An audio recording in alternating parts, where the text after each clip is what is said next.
রাত নেই দিন।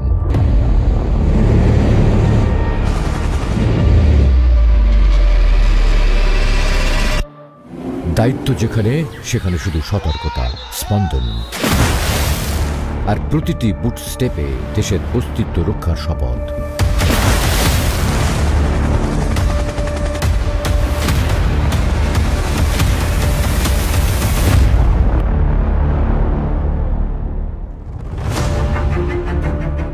চাঁপাইনবাবগঞ্জের সেই প্রহরে দাঁড়িয়ে আছে বাংলাদেশ বর্ডার গার্ডের অদম্য শক্তি ৫৯ বিজিবি মহানন্দা ব্যাটালিয়ন।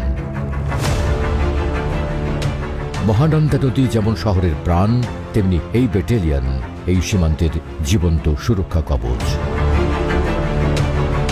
চাঁপাইনবাবগঞ্জের শিবগঞ্জ থেকে ভোলাহাট ৭৫ কিলোমিটার আন্তর্জাতিক সীমান্ত। এই পুরো জোন সেকেন্ডে সেকেন্ডে মনিটর করছে মহানন্দা ব্যাটালিয়ন। এই ব্যাটালিয়নের অধীনে আছে ১৭টি পিওপি, একটি উন্নত ভেহিকল স্ক্যানার, একটি আধুনিক আইসিপি।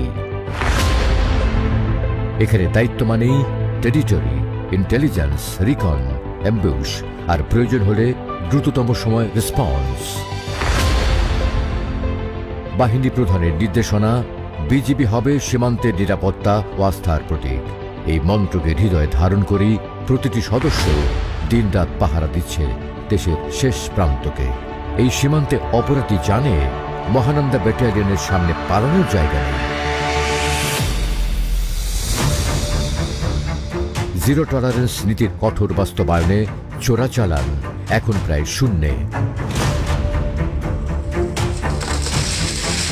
মাদক চক্রের গোপন পথগুলো একটির পর একটি ধ্বংস।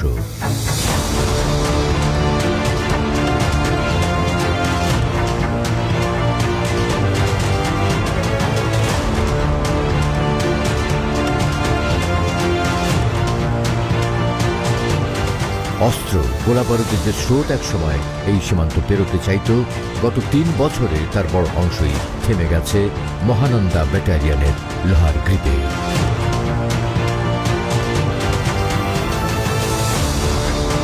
রাতের অন্ধকার, কুয়াশা, নদীর স্রোত কোনো কিছু থামাতে পারেনি তাদের নজরদারি।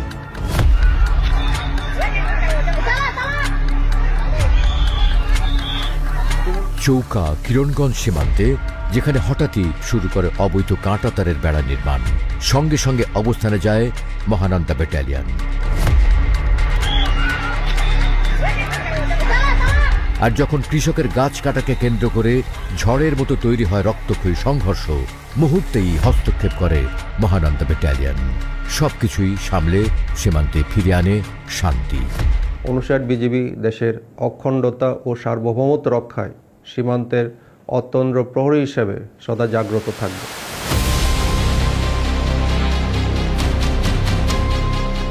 আজ ১০ বছর পার করেছে মহানন্দা ব্যাটালিয়ন।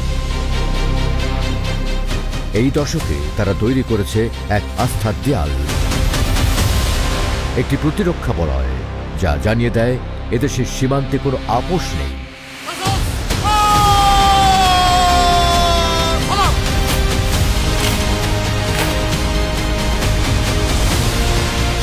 মহানন্দা ব্যাটালিয়ন, সীমান্তের লাল সবুজ ঢাল।